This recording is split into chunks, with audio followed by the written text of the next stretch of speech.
De l'île déserte à l'île monde.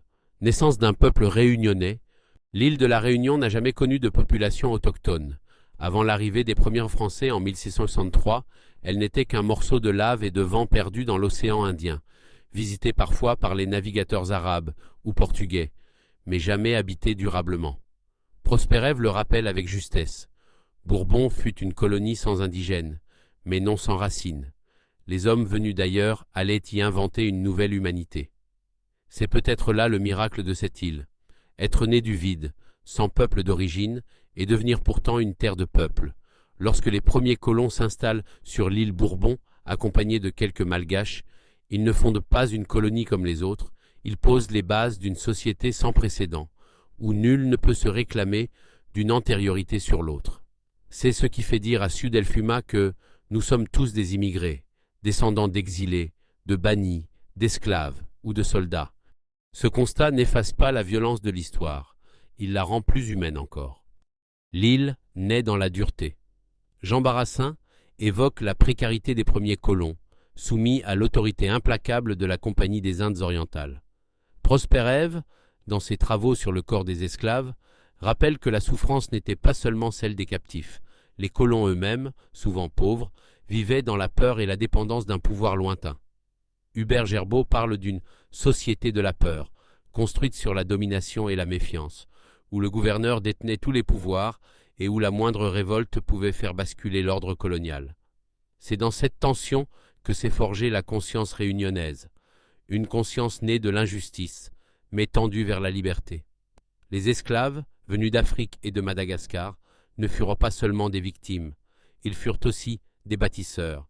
Par leur travail, ils ont fait surgir les chemins, les cultures, les villes.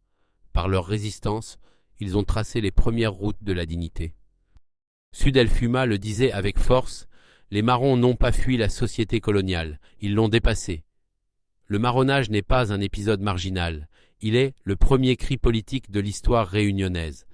En fuyant vers les hauts, ces hommes et ces femmes ont prouvé que la liberté n'est pas un cadeau, mais une conquête. De cette mosaïque humaine est né le peuple créole. Prosperève parle d'une humanité recomposée, issue de la rencontre des Européens, des Africains, des Malgaches et plus tard des Indiens et des Chinois. Gilles Gérard y voit le lieu où les hommes se sont découverts semblables dans leurs différences. La langue créole, la musique, la cuisine, la foi, tout porte la marque de cette alchimie. Rien n'est pur, tout est mélange. Rien n'est donné, tout est conquis. La réunion, c'est le contraire d'une identité figée, c'est une invention continue de soi. Sudelfuma, historien de la mémoire, n'a cessé de le répéter. Il faut décoloniser la mémoire pour écrire notre histoire avec nos mots, non pour accuser, mais pour comprendre. Il voyait dans la transmission historique un acte de réconciliation. Prosperève lui répond en écho lorsqu'il écrit « L'histoire de la Réunion n'est pas celle d'un paradis perdu, mais celle d'une humanité retrouvée. » Ces deux voies, celle de l'érudition et de la mémoire, se rejoignent dans une même exigence, faire de l'histoire un lieu d'unité. Aujourd'hui encore, certains veulent réduire l'histoire de la Réunion à un affrontement entre colons et esclaves, entre coupables et victimes.